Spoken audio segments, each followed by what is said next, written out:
اکرام، programme ہے روشنی اور آپ کی ٹیلی فون کالز، اصل میں آپ کی ٹیلی فون کالز بہت ساری ہمیں جب ہم بریک پہ آتے ہیں تب بھی موصول ہوتی ہیں. ایس ایم ایس بھی آپ کے ہمارے پاس موجود ہیں. مومنہ صاحبہ نے شہر کا نام نہیں لکھا ہے، یہ کہتی ہیں السلام علیکم، پروگرام بہت اچھا ہے اپنے نام کی طرح. اور نیاز احمد صاحب عمر کوٹ سے ہمیں میسیج کیا ہے، انہوں نے لکھا ہے کہ پروگرام بہت اچھا ہے، پروگرام کا وقت بڑھا دیں تاکہ ایک پروگرام میں 2 رکوع کی تلاوت اور تفسیر ہو سکے اور قرآن پاک جلد مکمل ہو. لوگ چاہ رہے ہیں کہ مفتی صاحب قرآن پاک کی جلد تکمیل بھی ہو، اور ہماری خواہش بھی یہ ہے کہ ہم جو ہے قرآن پاک کی تکمیل کے بعد پھر سے انشاءاللہ شروع کریں، تاکہ جن لوگوں نے نہیں دیکھیں پروگرام شروع سے پھر ہم تفسیر کے سلسلے کو شروع کر سکیں. انشاءاللہ آپ اور ہم مل کر یہ تکمیل کریں گے اور پھر نئے سرے سے قرآن پاک کی تعلیمات کو سمجھیں گے. مفتی صاحب آپ کی بات جاری تھی جب ہم گئے تو. جی میں یہ عرض کر رہا تھا کہ جتنے بھی انبیاء کرام آئے تھے ان کے کچھ ماننے والے تھے اور کچھ منکرین تھے. تو منکرین یہ ہمیشہ یہ چیلنج کرتے تھے کہ اگر تم سچے ہو تو پھر جس کا وعدہ کرتے ہو تو پھر عذاب آ جایا کرتا تھا، جتنے قرآن میں عذابات کا ذکر ہے.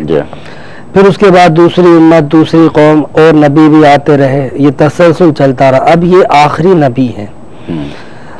تو حضور نبی کریم علیہ السلام نے بھی جہاں ماننے والوں کے لیے، مومنین کے لیے بشارتیں دی تھی، وہاں منکرین کے لیے آخرت کی وعید فرمائی تھی. صحیح. تو اب یہ تمسخر کے طور پہ بھی، اور دوسرا ایک مطلب وہ غیر یقینی کیفیت میں بھی کہ اگر واقعی ہی آپ سچے ہو تو پھر عذاب لاؤ جس کا وعدہ کیا ہے. تو قرآن نے بہت سارے مقامات پہ اس بات کا اظہار کیا کہ اس کا ایک وقت مقرر ہے، اور جب وہ وقت آئے گا تو عذاب بھی آئے گا. اور پھر اس وقت کا کچھ منظر کشی بھی کی ہے قرآن نے کہ جب وہ عذاب آئے گا تب یہ کفار کیا کہیں گے، ان کی کیا کیفیت ہوگی. یہ ساری منظر کشی قرآن نے کی ہے کہ ابھی تو وہ دعوے کرتے ہیں، انکار کرتے ہیں، چیلنج کرتے ہیں، لاپرواہی اور تمسخر کرتے ہیں، لیکن یہ ساری چیزیں بعد میں انہیں انتہائی افسوس ہوگا اور المناک عذاب میں مبتلا ہوں گے. اور کیا اس وقت کہہ رہے ہوں گے، وہ سب نقشہ قرآن جو ہے وہ بیان فرما دیتا ہے، ہمارے سامنے رکھتا ہے. اچھا آپ کہیے تمہارے لیے وعدے کا ایک دن مقرر ہے جس سے تم ایک گھڑی مؤخر ہو سکو گے نہ مقدم ہو سکو گے.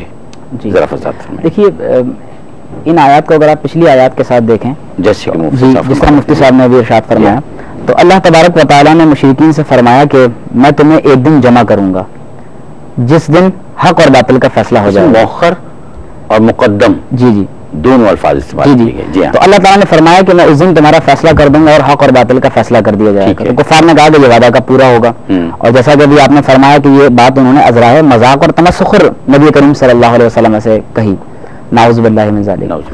تو اس کے بارے میں قرآن حکیم میں اللہ تعالیٰ نے فرمایا قل لکم میعاد یوم، آپ فرما دیجئے کہ تمہارے لیے یہ ایک دن مقرر ہے، یہ وعدہ ہے، اور یہ ایک نہ ایک دن ضرور پورا ہوگا. ٹھیک ہے. اور پھر اللہ فرما رہا ہے کہ لا تستاخرون عنہ ساعۃ ولا تستقدمون، اور جس وقت یہ وعدہ پورا ہوگا تم ایک لمحے کے لیے بھی، ایک ساتھ کے لیے بھی نہ آگے جا سکو گے اور نہ پیچھے جا سکو گے. ٹھیک ہے.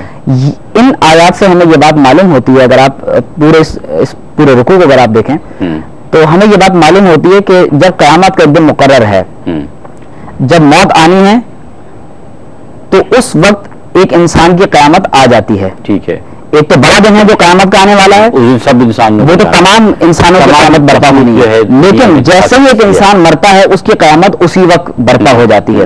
تو اسی لیے قرآن حکیم میں اللہ تعالیٰ فرماتا ہے کہ جب کسی نفس کی روح کے قبض کیے جانے کا وقت آ جاتا ہے تو پھر ایک ساتھ کا بھی لمحہ اوپر یا نیچے نہیں کیا جاتا. ٹی وی پہ ایک دفعہ میں نے ایک بہت معمر شخص کا بیان سنا، اس نے کہا کہ میری عمر تقریباً 107 سال ہے، لیکن مجھے لگتا ایسا ہے کہ یہ 107 سال ایسے گزر گئے جیسے میں ابھی سویا ہوں اور سونے کے بعد میں بیدار ہو گیا. مولانا روم نے اس بات کو بہت خوبصورت انداز سے بیان کیا کہ ایک آدمی رات کو سو رہا تھا، سوتے ہوئے سے دیکھا کہ گھر میں ایک چور گھس آیا.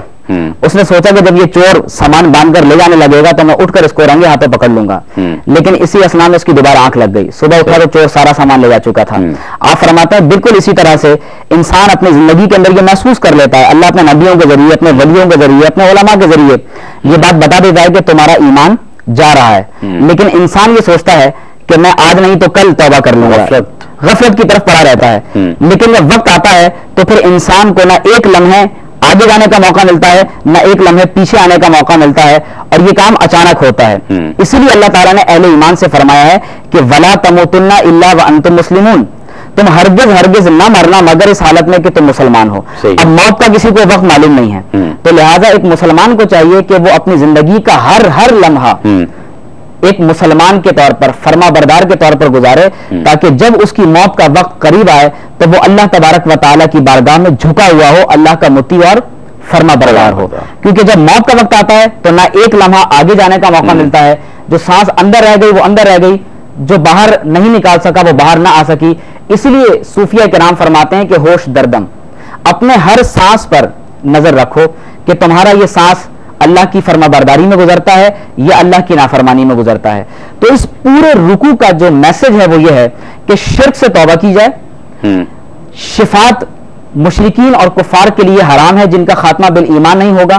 ہاں وہ لوگ جن کے لیے اللہ چاہے گا شفاعت بالکل جائز ہوگی. اور اس میں نبی کریم صلی اللہ علیہ وسلم کی رسالت کو بیان کیا گیا ہے کہ آپ علیہ الصلوۃ والسلام کی رسالت تمام تر عالمین کے لیے ہے, اور بالخصوص ہمارے غیر مسلم بھائیوں کے لیے اس میں یہ پیغام ہے کہ وہ حضور نبی کریم صلی اللہ علیہ وسلم کی رسالت پر ایمان لائیں. کہیں ایسا نہ ہو کہ وقت گزر جائے پھر ہمیں ایک لمحے آگے بڑھنے یا پیچھے ہٹنے کا موقع نہ ملے. اور پھر جو مسلمان ہیں ان کی تو دعا یہی ہوتی ہے کہ اللہ تعالیٰ ہمیں اتنا موقع دے دے کہ ہم کلمہ پڑھ لیں جانے سے پہلے. یعنی انسان کو اس بات کا ادراک تو ہے کہ اتنا موقع بھی نہیں مل پاتا, تو اللہ سے دعا ہوتی. مفتی صاحب, بشارت دینے والوں کے حوالے سے تذکرہ کیا گیا کہ جن کو اللہ تعالیٰ اجازت دیتا ہے وہی بشارت دینے والے. یہ بشارت اصل میں ہے کیا چیز؟ بشارت یا شفاعت؟ شفاعت, جی ہاں شفاعت. یہ شفاعت یہ ہے کہ جو مسلمان ہوں گے ان میں جو کمی بیشی ہوگی, اللہ تبارک و تعالیٰ نے یہ ایک مغفرت کا نظام بنا رکھا ہے. جن لوگوں کو معاف کرنا ہے نا, کچھ لوگوں کو براہ راست قبر سے نکلیں گے بے حساب و کتاب جنت میں جائیں گے. کچھ ایک پروسیس ہے پل صراط کا, میزان کا, ادھر پورے ہر چیز اعمال نامے پیش ہوں گے, سب چیزوں میں کلیئر ہوں گے, اللہ رب العزت کی بارگاہ میں سوال جواب ہوگا, اس میں بھی پرفیکٹ ہوں گے, رزق کے حوالے سے, عبادت کے حوالے سے, علم کے حوالے سے ان کو جنت میں بھیجا جائے گا. کچھ ان چیزوں میں پھنس جائیں گے لیکن جانا ان کو بھی جنت میں ہے.